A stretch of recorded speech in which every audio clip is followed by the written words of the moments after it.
Estás en Pauta Propia, junto a Connie Stipicic, en Radio Pauta 100.5. En Chile hablamos de convivencia como si se tratara de un asunto individual, de carácter, de educación, de buenas maneras, cuando en realidad está profundamente amarrada al lugar en que vivimos.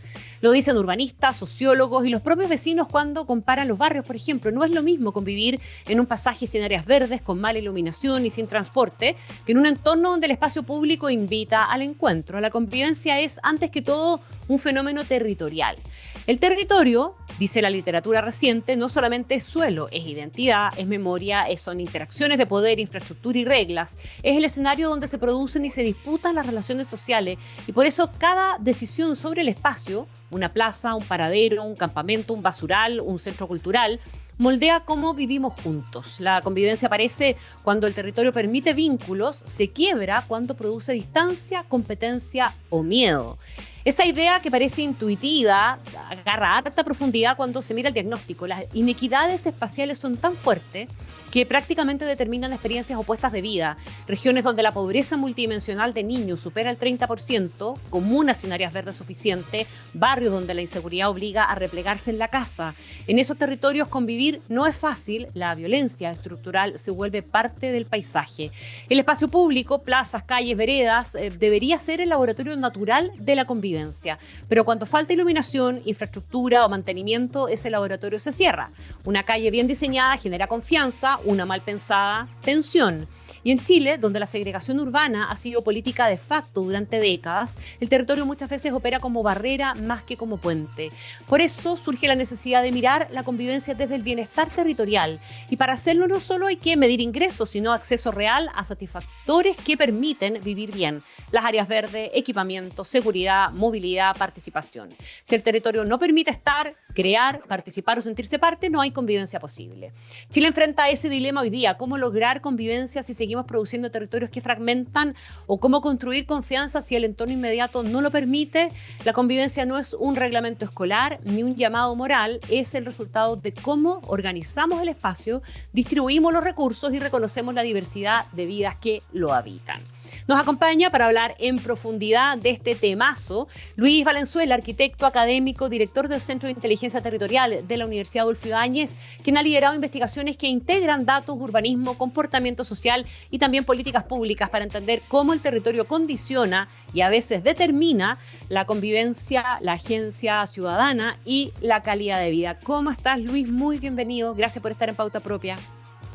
Gracias, pero muy encantado de estar acá una vez más conversando contigo. Lucho, le voy a decir Lucho, con el permiso de todos ustedes. ¿Cómo deberíamos entender hoy día en Chile la convivencia? Porque se insiste en que no es un asunto individual, sino profundamente territorial. Uh-huh. Sí, bueno, yo creo que la palabra convivencia es una palabra muy bonita. Quisiera empezar por ahí, tal vez te estoy corriendo un poquito el hilo No, de pero la está conversación. Perfecto. Primero, una palabra que en inglés no existe y es muy latina, ¿no? Es muy arraigada a nuestras ciudades, a un anhelo de cómo queremos vivir, ese anhelo del barrio, esos recuerdos, esas memorias, esa condición como de coterráneo, de pertenecer a un lugar. Tú lo decías: identidad, memoria, el patrimonio social, el patrimonio intangible, ¿no es cierto? El patrimonio de todos, un poco. Y yo creo que la palabra convivencia nos lleva a una conversación, es una palabra que nos permite conversar de manera muy simple, cosas que a veces caen en casillas de expertos, ¿no es cierto? O de términos profesionales difíciles de entender. Pero cuando uno habla de convivencia, todo el mundo entiende lo que es convivencia. Y a su vez podemos pensar en el entorno que tenemos con una especie de código distinto, ¿no es cierto? No pensar si necesito una plaza o necesito un centro cultural o un centro comunitario o más semáforos, más árboles o más cámaras, menos cámaras, que son en sí artefactos, sino pensar que todo esto que podemos tener, que podemos colocar en un territorio, va de acorde a la convivencia que yo quiero tener o no, ¿no? Y eso pasa a ser muy interesante porque empezamos a pensar, bueno, ¿qué cosas son las que no me permiten tener esa convivencia que yo quiero? ¿Cuál es esa convivencia que yo quiero? ¿Cuál es el futuro común que quiero con mis vecinos? ¿Que quiero en torno a los compañeros de colegio, en torno a donde yo estudio en la universidad, la convivencia en trabajo, la convivencia de dónde tengo que ir a comprar cosas, etcétera. Y uno puede empezar a inundar esta palabra como una especie de lente con el cual le pregunta al territorio, como si le preguntáramos al territorio, oye, ¿hasta qué punto tú me estás permitiendo ser más como desplegar mejor mi convivencia o me estás inhibiendo esa convivencia, ¿no es cierto? Y también nos permite, por otro lado, cuando tú hablas de la identidad, tener como una especie, yo le llamo mosaico de convivencia, es decir, no todos tenemos que convivir igual.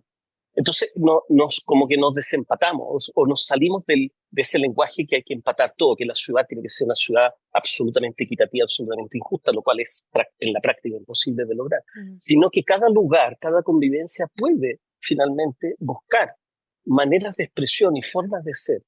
Podría haber alguna convivencia en torno a huertos, podría haber convivencia en torno a canchas de fútbol o O sea, no hay que deporte. estandarizar el concepto de la No convivencia, hay ese es que el punto. estandarizar. Y ahí entra un jaque brutal a nosotros los académicos y expertos, que somos especialistas en poner un estándar. Oye, el Claro. estándar para esto es tanto, el estándar para esto otro. No te se imitó nada, ¿eh?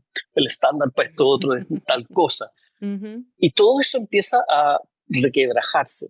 Claro, los estándares pueden ser como algunos, como métricas que podemos tener en el radar, no necesariamente donde todo entorno tiene que llegar, ¿no? Por ejemplo, puede haber un grupo de personas que en realidad le interesa más tener un gran parque a una cierta lejanía o cercanía de su barrio, donde se juntan varios barrios, donde se junta mucha gente, de una manera donde paso el día entero y el fin de semana. Podría ser otros barrios que le interesa una plaza para cada barrio, una plaza más pequeña, mucho más cerca de la casa.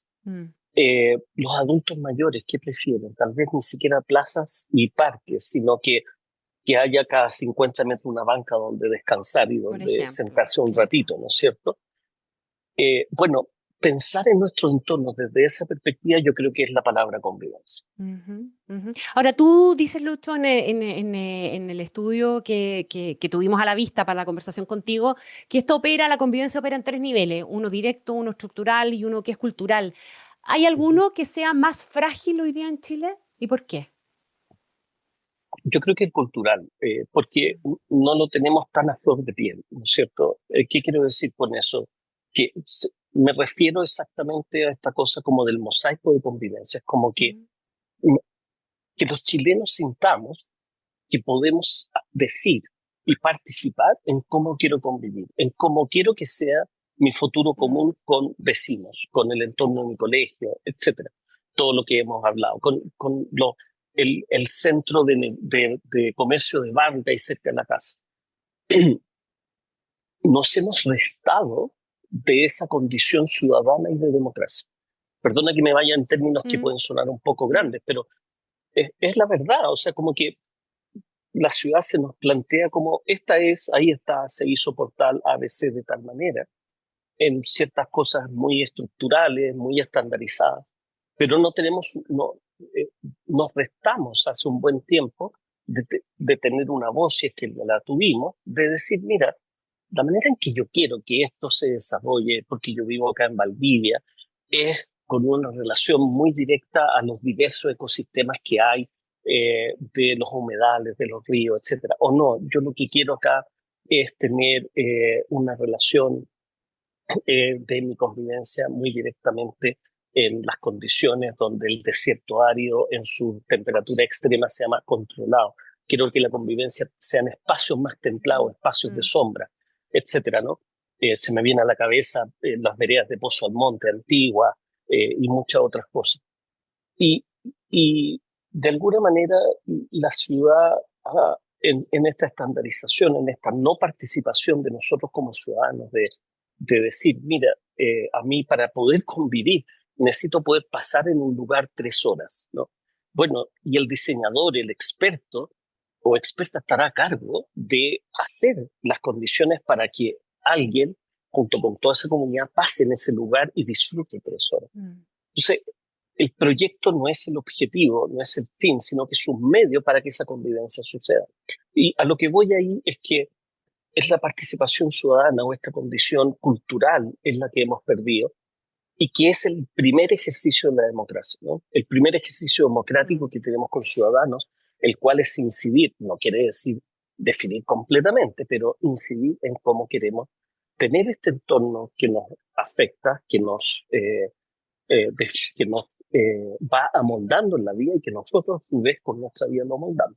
Estamos conversando con el arquitecto y urbanista Luis Valenzuela. Claro, como que hemos tenido una visión muy paternalista respecto de eso, ¿cierto? Sobre todo en aquellas zonas que pueden estar, que pueden tener menos recursos para, pero hasta dónde también, porque aquí puede haber una gran sumatoria de subjetividades respecto de lo importante ¿Mm? que es para mí la convivencia y cómo quiero yo ¿Mm?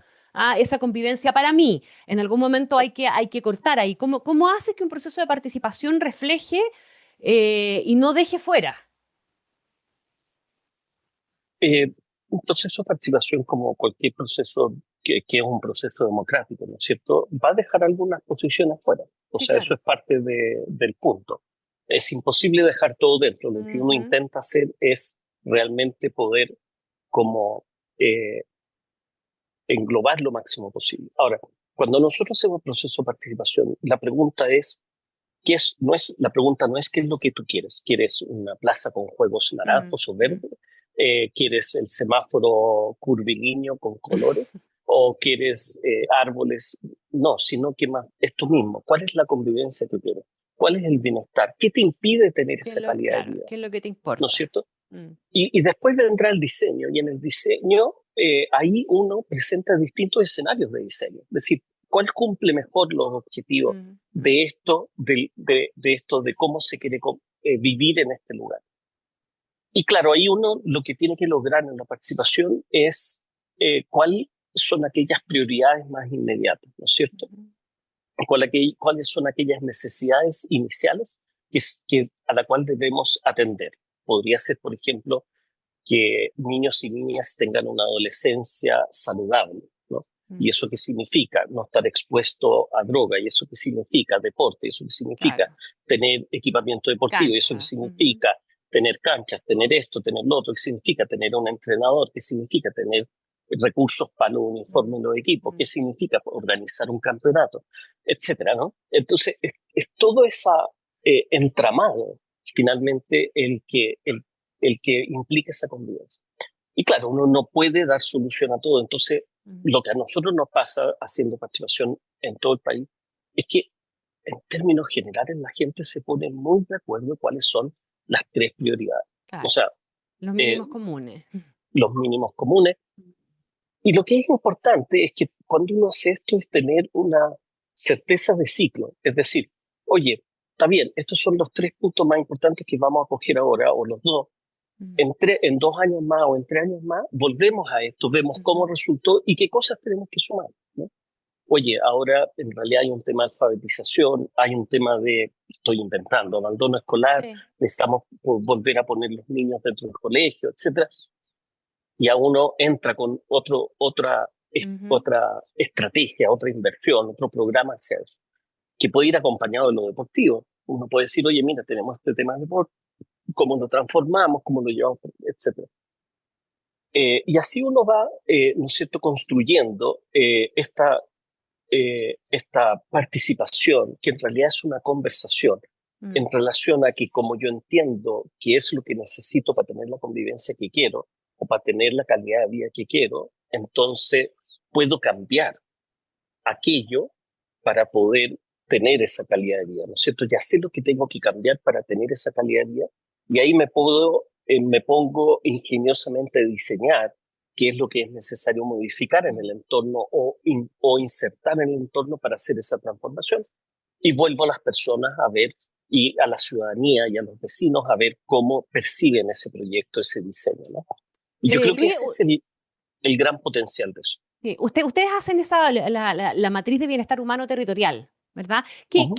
¿Qué datos interesantes revela esa matriz respecto de esos mínimos comunes? ¿Qué pasa, por ejemplo, con la idea, porque si tú preguntas afuera, ¿cuál es la principal amenaza para la convivencia? Seguramente casi todos te van a contestar la segregación urbana, pero me imagino que no es ese el único factor. ¿Hay otros factores que no estamos mirando?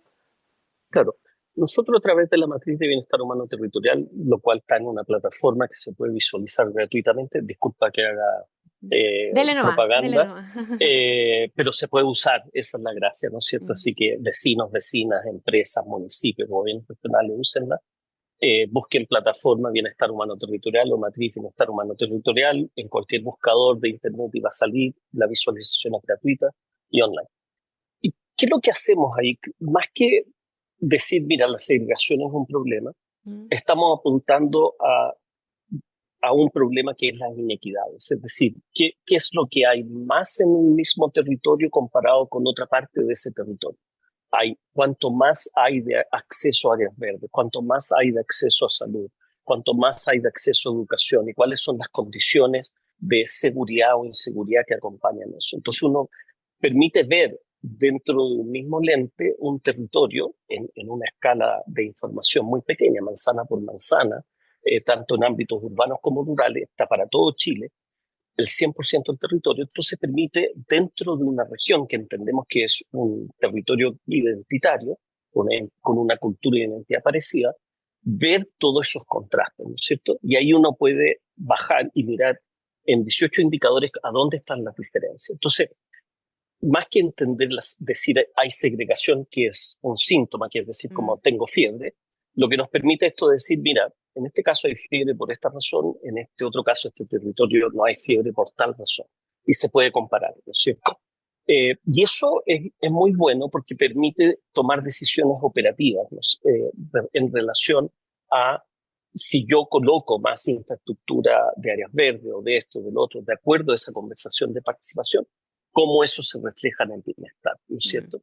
Entonces, no es tanto el número, por ejemplo, de acceso a áreas verdes, sino que cuando se hace, suponiendo el número de acceso a equipamiento deportivo, dado el ejemplo anterior que hacíamos, ¿no es cierto?, de cancha, uno dice, mira, en este lugar, que fue un caso que hicimos en la región de Biobío, en esta comuna, en este barrio, se incrementó el acceso a deporte en tanto, y lo que vemos en términos de convivencia, en términos de cohesión social, de crecimiento de la adolescencia sano y saludable, es tales factores, ¿no es cierto? Pudimos prevenir tales factores de riesgo o pudimos mejorar tales condiciones. Entonces ese número queda asociado a esa condición de mejor convivencia. Y ahí uno puede tomar ese número y dice, ah, mira, en la comuna del lado, si subiéramos el acceso a deporte en tanto, lo podemos distribuir de esta manera y uno puede empezar a construir, ¿no es cierto?, y a escalar este tipo de decisiones. Entonces usamos la evidencia no como un estándar, sino como una guía en esta mm. conversación que lo que busca es mejorar la cohesión social y la convivencia. ¿Cuánto te has encontrado? Y no sé si es una cuestión del último tiempo o simplemente va variando en momentos de la línea de tiempo con que el miedo es un factor determinante, Luis. Absolutamente. Mm. Tanto el miedo como la seguridad. Eh, Siempre hay una Claro, balanza. lo digo asociado a seguridad, pensando en eso, Sí, sí. absolutamente. Eh, Voy a partir de algo más general para responderte. Uno de los grandes desafíos de nuestras ciudades en Chile, y hablo ciudades porque casi 9 de cada 10 chilenos vivimos en ciudades, Mm, eh, de niños es casi entre 9 y 8 viven en ciudades además. De todos los que vivimos en ciudad, vivimos en ella porque tenemos a la mano una serie de equipamientos y servicios y cosas que queremos y mm, necesitamos, mm, desde educación media, educación, salud, etcétera, áreas verdes, todo lo que hemos hablado. Pero también es dentro de estos ámbitos urbanos donde se encuentra más inseguridad. Entonces, es el lugar que buscamos porque tenemos oportunidades, pero a su vez es un lugar altamente o donde comparativamente es inseguro.